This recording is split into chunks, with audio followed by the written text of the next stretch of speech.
Sir 2024 ఎన్నికల్లో భారతీయ జనతా పార్టీకి ఆ సీట్లు రావడానికి కారణం ఆర్ఎస్ఎస్ భారతీయ జనతా పార్టీ మధ్య ఉన్న gap. RSS ఎజెండాని Bharatiya Janata party సమర్థవంతంగా నడిపించడంలో ఫెయిల్ అయింది. దాంతో ఆర్ఎస్ఎస్ సహకారం కొరబడిందని అంటారు చాలామంది. ఈ వాదనలో వాస్తవం ఎంత? నేను ఒప్పుకోవట్లేదు. గెలిచినప్పుడు మా వాళ్ళే గెలిచారు మహారాష్ట్ర అంటారు, అవును. ఓడిపోయినప్పుడు మేము పని చేయలేదు కదా అంటారు. ఇవన్నీ టెక్నిక్స్ ట్రిక్స్ మనం ఒప్పుకుందాం, మర్యాద ఇద్దాం. ఎందుకు నరేంద్ర మోడీకి సరిగ్గా బీజేపీకి ఓట్స్ రాలేదంటే ఆర్థిక వ్యవస్థ సరిగ్గా చేయలేదు. 2024కి ఆర్థిక వ్యవస్థ ఫెయిల్ అయిపోయింది. ఉద్యోగాలు లేవు, చేతుల్లో డబ్బు తక్కువ ఉంది, మధ్య తరగతి వాళ్ళు ఖర్చు పెడతానికి తక్కువ ఉన్నది, పన్నులు విపరీతంగా పెంచేశారు, పీల్చేశారు, డబ్బు సేవింగ్స్ అంతా తినేసింది గవర్నమెంట్.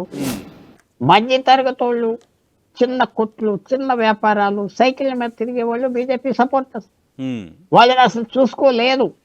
2019 నుంచి డిమానిటైజేషన్ నోట్ బండి తర్వాత ఆరోపణ వచ్చింది, ఆరోపణ వల్ల ఓడిపోయారు.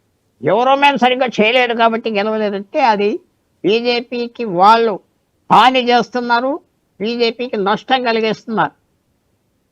అది జ్ఞాపకం పెట్టుకోవాలి. బా తగదా వల్ల రాలేదు, మేము పనిచేయలేదు. మరి ఏమన్నా గెలిస్తే మేమందరం పనిచేసాం గెలిపించామంటారు. ఢిల్లీ వాళ్ళ గురించి గెలిచారా, మహారాష్ట్ర వాళ్ళ గురించి గెలిచారా? ఓకే, వాళ్ళ మీద వ్యతిరేకత ఉంటే వాళ్ళు గెలిచారు. అపోజిషన్ మీద, కేజ్రీవాల్ మీద. సో ఓడిపోయారే. జార్ఖండ్ లో పూర్తిగా ఆర్ఎస్ఎస్ అన్ని చోట్ల పనిచేసింది. 100 స్కూల్స్ ఉన్నాయి, దానికి ఎవరి మీద పెడతారు? సో మనం అది ఫేర్ కాదు. గెలిచినప్పుడు మా వల్ల గెలిచాం, ఓడిపోయినప్పుడు మేం చేయలేదంటూ కరెక్ట్ కాదు.